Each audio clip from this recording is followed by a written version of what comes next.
for, 150 years. Let's continue to do it and let our people know we're there for them, just like we try to be there for other people in the world that are caught in situations like this. We most certainly need to be here for our people in America. And I thank the Chair and yield the floor. Of a quorum. Clerk will call the roll. Mr. Akaka.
Mr. President. The senator from Virginia, Mr. President, I ask that the proceedings of the quorum be dispensed with.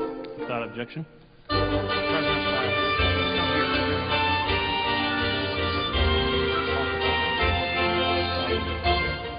particular historic significance of the Commonwealth of Virginia, the action that we in Virginia are requesting the President to make. But before I get to that subject, Mr. President, I want to take a moment to echo what I know the presiding officer has said and my colleague, the distinguished senator from Louisiana, as we have, so many colleagues have come down to the floor over the last few days and expressed concern and talked about the series of natural disasters and calamities that our various states have experienced over the last few weeks and months. We've had in effect, the trifecta in the Commonwealth of Virginia in the last month, where we had, about a month ago, an earthquake hit, something that was a bit unprecedented in Virginia, an earthquake that has shut down schools in Louisa County, an earthquake that still has caused damage here at the Washington Monument and at the National Cathedral, but in central Virginia, in Louisa County and in Mineral and Culpeper and other places around Virginia, has caused enormous damage. We had Hurricane Irene, which, again, through central Virginia and down into Hampton Roads, enormous damages from that storm.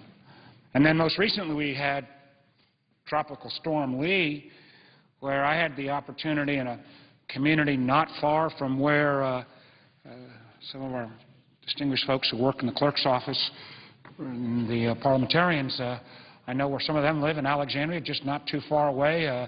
There's a neighborhood named Huntington, Virginia, and this community I walked through, they've been flooded out 3 times in the last decade.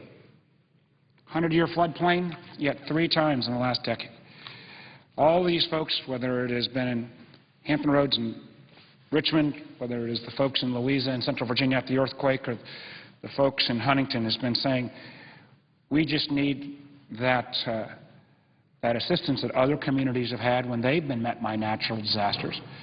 What purpose do we have for government other than to make sure that there is an emergency response, and then after that response that there's an ability to get people back on their feet? So I want to thank my colleagues again, particularly the senator from Louisiana, who has been tireless on this issue of making sure that FEMA has the resources they need to address these disasters, and we do that in a meaningful way, recognizing, of course, that we can't just put these on the credit card forever, and that we have to have a rational way to pay back these, but to figure out an appropriate 10-year rolling cycle to budget for emergencies ought to be part of our discussions going forward, trying to say at this moment, downturn of the recession, that somehow communities in need, whether they're in Oregon or whether they're in Virginia or one of the 48 states who've been had a disaster declaration over the last year, is not the way we ought to be doing business. But, Mr. President, in addition to that, I rise today to encourage our President, President Obama, to use his authority under an act that probably most in this chamber are not that familiar with. It is called the 1906 Antiquities Act, to designate Hampton, Virginia's Fort Monroe as a national monument, which would make it an official part of the National Park Service. And our hope is that the President will consider designating this in the coming days when this historic fort is turned back over to the state of Virginia, as it has been gone through a process during the BRAC process of the federal government disposing of it. Let me take a moment on the floor and tell you a little bit about this special place. This fort was built in the early 1800s, but actually the fortifications go back much earlier than that. It was it's an area called Point Comfort. And as early as 1608, Captain John Smith recognized the importance of building a fort at Port Comfort, as the English colonists called this land. From its very beginnings, Fort Monroe has been associated with many key figures in American history. Robert E. Lee supervised work on the fortress as a young U.S. Army lieutenant. Edgar Allan Poe, the famous poet who I know our pages, I'm sure, hopefully had to memorize at one point The Raven in high school, but Edgar Allan Poe was a soldier at Fort Monroe. Abraham Lincoln, during the midst of the Civil War, paid a critical visit to Fort Monroe.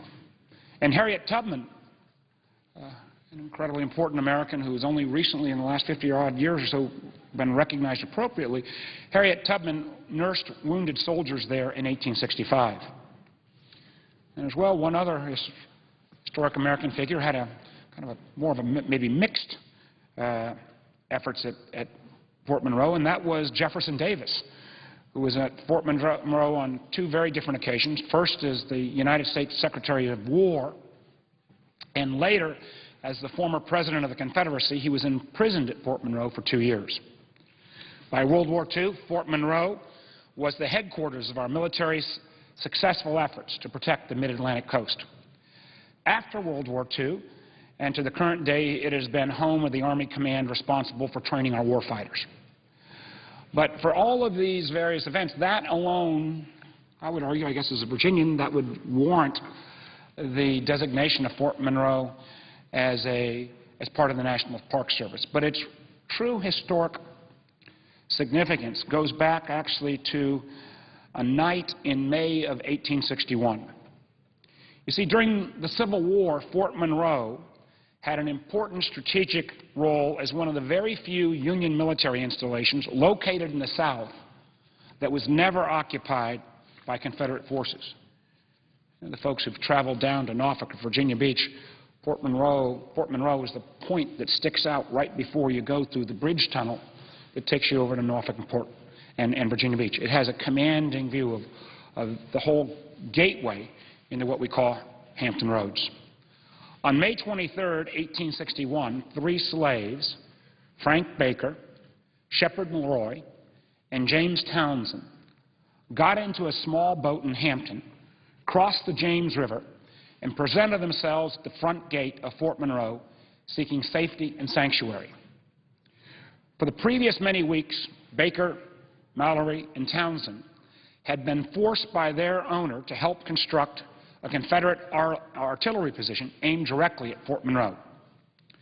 Now, obviously, that was not something these individuals wanted to be part of. I want you to think for a moment about the choices that were being made by these 3 men, these 3 slaves, Baker, Mallory, and Townsend. They left behind the community where they had spent most, if not all, of their lives. At least 2 of the 3 left behind wife and children. It was entirely possible that once these 3 men reached Fort Monroe, the Union soldiers would simply turn them around and send them back to their owners. One of the things I think even students of American history sometimes forget was that it was the official U.S. government policy, even in the so-called Confederate states, after the Civil War had began in April of '61, to still turn slaves back over to their owners. And Baker, Mallory, and Townsend had to know that if they were returned as runaways, they could expect the most draconian of punishments. But they figured the choice should be theirs to make, so they made it. They soon found themselves standing before the new commander of Fort Monroe, Major General Benjamin Franklin Butler. Deciding it might be easier to apologize later rather than seek permission beforehand, General Butler made a huge and historically courageous decision. He classified the 3 slaves as contraband, quote unquote, of war, a policy that was later adopted across the Union to protect any slaves who managed to reach Union lines. And as a result, Virginia's Fort Monroe ultimately became a beacon of hope for thousands of enslaved people seeking freedom. In fact, Fort Monroe became known as the Freedom Fort. The day after General Butler's edict, 8 more slaves showed up at Fort Monroe. The day after that, 47 more appeared. By the war's end, thousands, literally thousands, had appealed for contraband status at Fort Monroe. General Butler's declaration of quote-unquote contraband of war, this decision helped change the course of the Civil War and our nation's history. This Thursday, September 15th, the United States Army will officially hand over Fort Monroe to the city of Hampton and the Commonwealth of Virginia as part of the 2005 BRAC process. And I proudly join with my colleague Senator Webb, the bipartisan Virginia House delegation, Virginia's Governor Bob McDonnell, local residents, and the National Trust for Historic Preservation in urging the President to take this opportunity to declare Fort Monroe a National Historic Treasure. By using the Antiquities Act to grant this designation, it also would allow us to begin the work to create a national park at Fort Monroe. For more than 100 years, presidents have used the Antiquities Act to protect some of America's most important and beloved historic places. Matter of fact, it was use of the Antiquities Act that first designated the Grand Canyon, as well as the Statue of Liberty. So obviously, enormous historical precedent. And there is no dispute over the historical significance of Fort Monroe. For the last few years, I've spent a considerable amount of time, both as governor and then subsequently during the BRAC process and now as senator, working with state and local residents and officials to explore the opportunities to partner with the National Park Service to preserve this incredible piece of American history. I spoke as recently as last Friday with the White House about Fort Monroe. I am hopeful that we will have promising news in short order. It would certainly be timely if the President's decision could be announced this week as the Army prepares to exit Fort Monroe, as our nation marks the 150th anniversary of the Civil War, and as many Virginians focus anew on the future of this very special place. I feel this is an especially appropriate time for the President to recognize the crucial role Fort Monroe has played in our nation's history, and I again urge him to use his long-established power under the Antiquities Act to keep this process on track. Thank you, Mr. President. With that, I yield the floor and note the absence of a quorum. The clerk will call the roll. Mr. Akaka.